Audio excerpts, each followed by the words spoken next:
On dit maman moi qu'a venu. Préparer l'amour, préparer le soleil, préparer la lumière. On dit c'est moi, c'est un venir.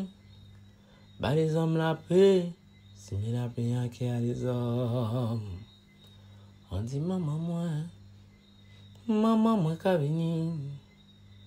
Préparer l'amour, préparer la paix, préparer le soleil. On dit c'est moi, c'est un avenir. On nous parle beaucoup de la mécanique quantique, mais la tradition avait déjà, entre guillemets, expliqué tout cela. Nos anciens avaient déjà expliqué tout cela. Puisque nous sommes arrivés dans des sociétés où on nous enseigne que tout est vivant. L'arbre est vivant, la pierre est vivante, la mer est vivante. Tout est une énergie, tout est une fréquence, tout a une conscience. Donc, la spiritualité, je dirais que c'est la connexion des consciences. La conscience de l'homme avec, par exemple, la conscience de la nature. La conscience de l'homme avec la conscience de l'air, de l'eau, de la terre, des êtres un peu plus angéliques, etc. Pour moi, c'est cette connexion-là que j'appellerais spiritualité. Et chaque tradition a une manière de faire cette connexion-là. Et au-delà de la spiritualité, puisque pour moi, c'est pas une fin en soi, parce qu'elle est un peu limitée avec l'ego, c'est pour ça qu'on peut retrouver un certain nombre de personnes dans la spiritualité, mais qui n'ont pas encore réglé, par exemple, le problème d'ego, le problème de peur, etc. Au-delà de la spiritualité, il y a une forme de ce qu'on appelle en tradition Congo le gangu. Le gangu, c'est arriver à non plus être connecté, mais à fusionner. Je ne suis plus connecté à l'eau, je deviens l'eau. Vous voyez, c'est un peu plus compliqué. Ce que je voulais vous faire voir, c'est que toute chose a une conscience. Donc, si toute chose a une conscience, je peux, et quand je vis, en fait, quand je vis dans ma vie de tous les jours, je rentre en connexion avec toutes ces consciences-là. Ma conscience rentre en connexion. Que ce soit dans mon travail, où je touche, par exemple, un animal, par exemple, moi, l'abeille. L'abeille a une conscience.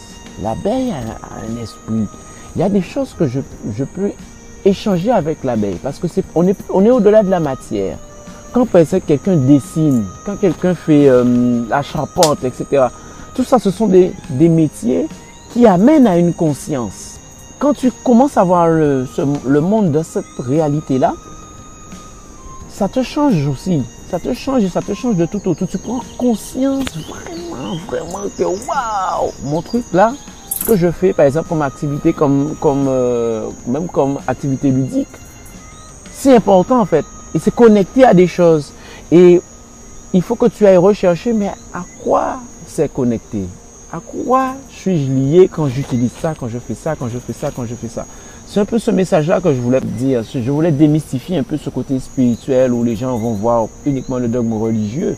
Parce que religieux, effectivement, c'est relié à soit à Dieu, à X ou à Y. Mais faire voir que dans le côté spiritualité, qui est le côté de l'esprit, qui est le côté aussi un peu astral, on peut toucher un certain nombre de consciences, un certain nombre de choses. Et au-delà de ça, parce que comme j'ai dit tout à l'heure, c'est une étape, on peut arriver à ce qu'on appelle le gangu, qui est la fusion des choses. Donc on est au-delà du monde astral et du monde émotionnel, donc, et du monde de l'ego. Donc voilà, c'est un peu ce que je voulais peaufiner aujourd'hui. Le monde est connexion. Le monde donc est spirituel.